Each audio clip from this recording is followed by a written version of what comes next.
हमारी संस्कृति, हमारे संस्कार सदा रहें हमारे साथ। सब्सक्राइब करें तिलक। सदा इस बात का आभास रहता था जैसे आप हमारे साथ हैं और हमारा मार्गदर्शन कर रहे हैं।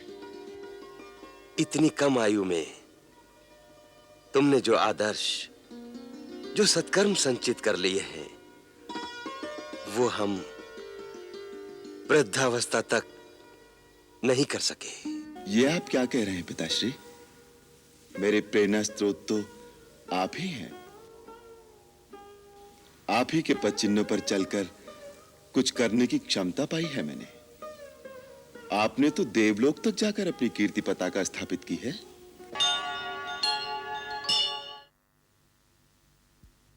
राम जी। राम, कभी अयोध्या याद आती थी? जी।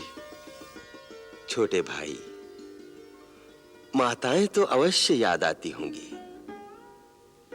तात सब याद आते थे, परंतु जिस कार्य के लिए आपने हमें भेजा था उसमें जरा से भी त्रुटि ना रह जाए, उसके प्रति सजग रहने में सदा इस बात का आभास रहता था जैसे आप हमारे साथ हैं और हमारा मार्गदर्शन कर रहे हैं। इतनी कम आयु में तुमने जो आदर्श, जो सत्कर्म संचित कर लिए हैं, वो हम वृद्धावस्था तक नहीं कर सके। ये आप क्या कह रहे हैं पिताश्री? मेरे प्रेरणा स्रोत तो आप ही हैं।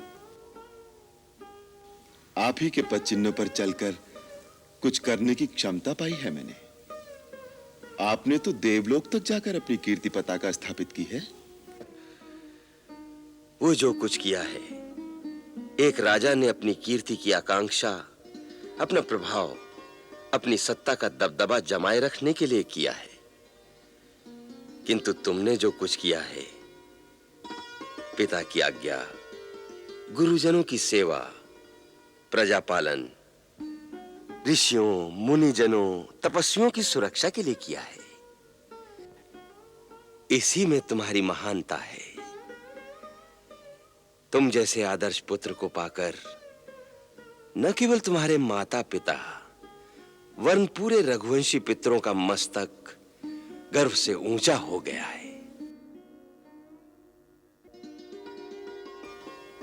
अपनी प्रशंसा सुनकर सकुचा रहे हो राम? हर पिता स्नेहवश अपने पुत्र को ही बढ़ाई देता है, वही आप कर रहे हैं। अन्यथा मैंने तो बस वही किया जो आपका निर्देश था। हर पुत्र का धर्म है पिता अपने मुंह से ना भी कहे, फिर भी यदि पिता के मन में कोई इच्छा हो तो उसे प्राण देकर भी पूरा करे।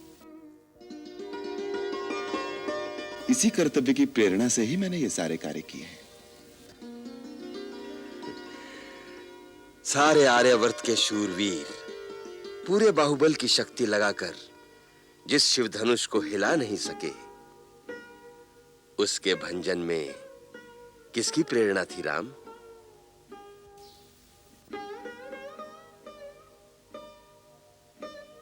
जाओ, विश्राम करो।